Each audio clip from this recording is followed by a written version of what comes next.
December 4th, 1970, a young American pilot takes off from the Bahamas on a routine flight to Florida. Clear skies, full fuel, perfect conditions. He never made it to Florida, not in the way he expected, because somewhere over the Atlantic Ocean, in the most feared stretch of water on the planet, something took him. Something that science still cannot explain. Something that stole 28 minutes of his life and left radar operators in Miami staring at their screens in total disbelief. His name was Bruce Gernon. He is a real American. He is still alive, and what happened to him inside the Bermuda Triangle has never been officially. This is his story. To understand what happened to Bruce Gernon, you first need to understand who he was, because this was not a frightened man. This was not someone who imagined things. This was an experienced, calm, professional American aviator. Bruce Gernon had been flying since he was a teenager. By December 1970, he had hundreds of flight hours logged. He knew the Bahamas routes like the back of his hand. He had flown this exact path from Andros Island to Palm Beach, Florida, more times than he could count. On the morning of December 4th, he woke up early. The sky was perfect. Visibility was unlimited. The weather report showed nothing, absolutely nothing that should have worried him. He filed his flight plan. He checked his aircraft. He climbed in. He took off. The time was 3 p.m. The flight to Palm Beach should take approximately 75 minutes. Simple, routine, easy. For the first few minutes, everything was exactly that. Blue sky above, dark ocean below, the hum of the engine, the coast of Andros Island shrinking in his mirror. And then he saw it. On the horizon, a cloud, but not like any cloud he had ever seen in his entire life. It was sitting on the ocean surface, a single cloud, shaped like a perfect oval, almost like an egg, which was strange. Clouds do not form that way. They do not sit still on the ocean like something placed there deliberately. Bruce reduced his altitude slightly and turned to fly around it. Standard procedure. Nothing to worry about. Just a cloud. But then the cloud began to grow. Not slowly, the way normal storm clouds build over hours. Rapidly, aggressively, like something alive was inflating it from underneath. Within minutes it had doubled in size. Then tripled. It rose thousands of feet into the air, higher than his aircraft could climb. It spread across the horizon, wider than he could fly around. He was running out of options. And the cloud was not finished. Then Bruce saw something that made his blood turn cold. Inside the cloud, a tunnel had opened. A perfectly circular tunnel. About a mile wide, pies with glowing white walls that were spinning, rotating around the inside like the inside of a tornado, except there was no wind, no turbulence. Pause. Just this impossible spinning tunnel, sir, pointing directly toward the Florida coast. Bruce Gernon made a decision in that moment. A decision that would change everything he believed about reality. He pointed his aircraft directly at the tunnel, pushed the throttle forward and flew straight into it. Inside, the world ended. The tunnel walls were spinning around him at impossible speed. The light inside was a brilliant glowing white. Not sunlight, something else. Something that had no source he could identify. He looked at his instrument panel. Everything was dead. Altimeter, gone. Compass, spinning wildly, pointing nowhere. Radio, dead silence. Navigation instruments, blank. He was flying blind. Inside a spinning tunnel. Over the Bermuda Triangle. With no instruments and no way to call for help. Then he looked behind him.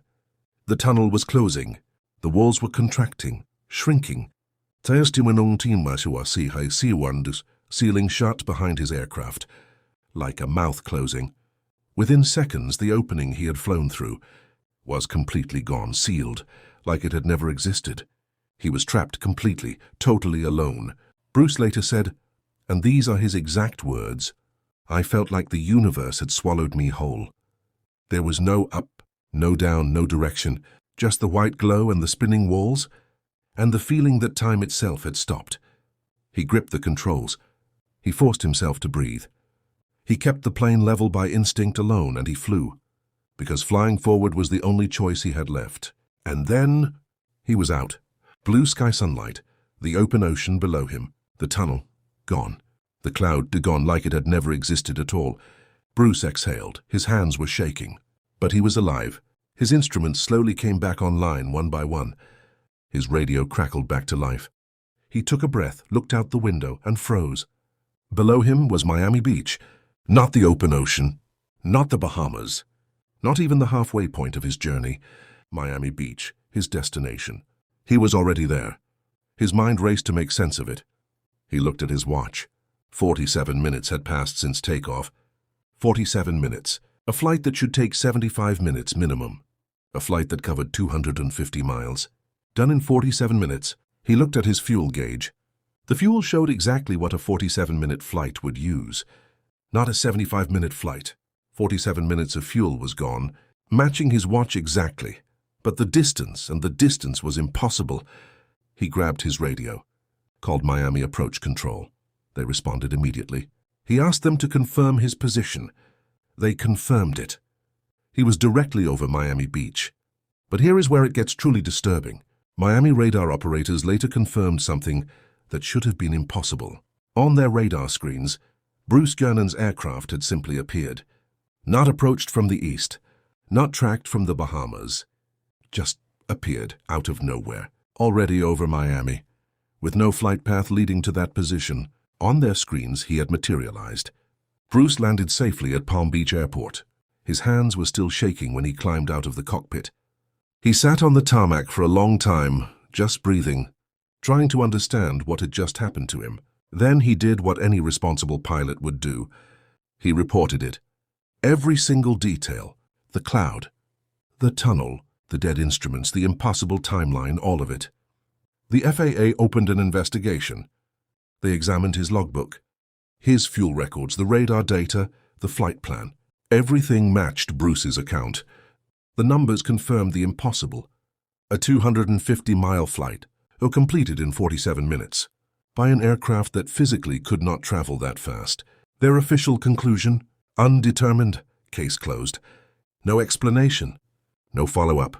Just undetermined. Filed away, forgotten. But Bruce Gernon could not forget, because something had happened to him that changed everything he understood, about physics and about time, about the world he lived in.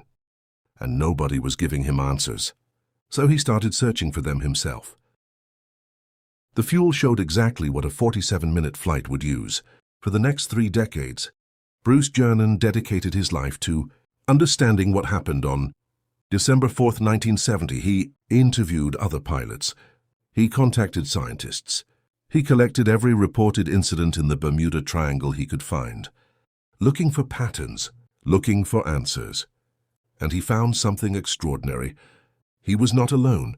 Dozens of other pilots, American pilots, had reported nearly identical experiences in the same region. Spinning tunnel clouds, dead instruments, time distortions, arriving at destinations too early, appearing on radar screens from nowhere, all in the same stretch of ocean, all officially ruled undetermined. In 2005, 35 years after his flight, Bruce Gernon published a book called The Fog. In it he proposed a theory, as he called what he had experienced electronic fog, a phenomenon possibly caused by massive electromagnetic disturbances rising from the ocean floor, capable of disabling instruments, bending light, and, according to Bruce, warping the fabric of time itself. Scientists were skeptical. Of course they were. Time travel is not supposed to be real. Disappearing aircraft are not supposed to reappear 100 miles ahead of schedule. Radar screens are not supposed to show aircraft materializing from nowhere. Except, in Bruce Gernon's case, they did. The FAA records prove it. The radar data proves it. His fuel logs prove it. His flight logbook proves it. So what do you do when the evidence is real, but the explanation is impossible? Pause 2 sec. If you are the United States government, apparently, you file it under undetermined and hope nobody looks too closely. Bruce Gernon is 75 years old. Today, he still tells his story to anyone who will listen. He still has the original logbook from December 4th, 1970. He still has the FAA correspondence confirming the unexplained timeline. And he still has no official explanation from the government that filed his case and closed it without answers. I know what I experienced, he has said in every interview since. I know what the instruments showed. I know what the radar confirmed. I am not asking anyone to believe in the supernatural. I'm asking them to explain the facts.